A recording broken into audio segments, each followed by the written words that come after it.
مفتی صاحب جی ایک یونیورسٹی والے نے سوال کیا ہے، میں خود طالب علم ہوں.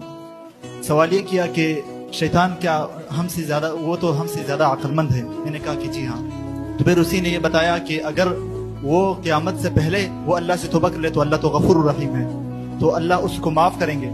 تو آپ کا اس کے بارے میں کیا جواب ہے؟ توبہ کا دروازہ ہر ایک کے لیے کھلا ہوا ہے، شیطان کے لیے بھی، انسان کے لیے بھی. اللہ ہر ایک کی توبہ قبول کرتا ہے، لیکن اللہ کے علم میں یہ بات ہے کہ شیطان توبہ کرے گا نہیں.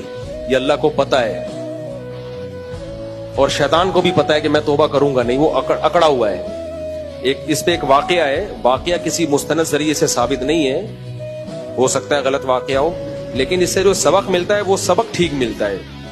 پھر ایسے واقعہ سنانے میں کوئی حرج نہیں ہے، یہ بتا کے کہ بھائی کوئی یقین ہی نہیں ہے، لیکن سبق جو اس سے مل رہا ہے وہ 100% درست ہے. کہتے ہیں شیطان موسیٰ علیہ السلام کے پاس گیا اور کہا کہ اللہ سے پوچھیں آپ کہ میں اگر توبہ کروں تو میری توبہ قبول ہوگی؟ میں نے آدم کو سجدے سے انکار کیا تھا، میں نے گناہ کیا، آج میں توبہ کروں تو موسیٰ علیہ السلام نے اللہ سے پوچھا، اللہ نے کہا ضرور ہوگی توبہ قبول.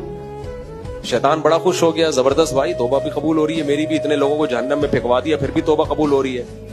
تو شیطان نے موسیٰ علیہ السلام سے کہا کہ ٹھیک ہے بتائیں 2 رکعت پڑھ کے کیا کون سی دعا مانگوں؟ 2 رکعت پڑھوں اور دعا مانگوں کہ اللہ کون سے الفاظ کہوں جس سے توبہ قبول ہوگی؟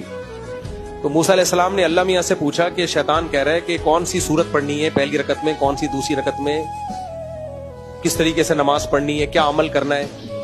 تو اللہ میاں نے فرمایا کہ کچھ بھی نہیں کرنا، آدم کو سجدے کا حکم دیا تھا، اب آدم تو ہے نہیں، ان کی قبر ہے، قبر کو جا کے سجدہ کر لیں. تو شیطان نے کہا یہ تو نہیں ہو سکتا بھائی، پہلے زندہ تھے میں نے سجدہ نہیں کیا، اب میں قبر کو کروں، یہ تو میری بہت زیادہ انسلٹ ہے. تو اس سے پتہ چلتا ہے شیطان توبہ کرنے کے لیے تیار ہے نہیں.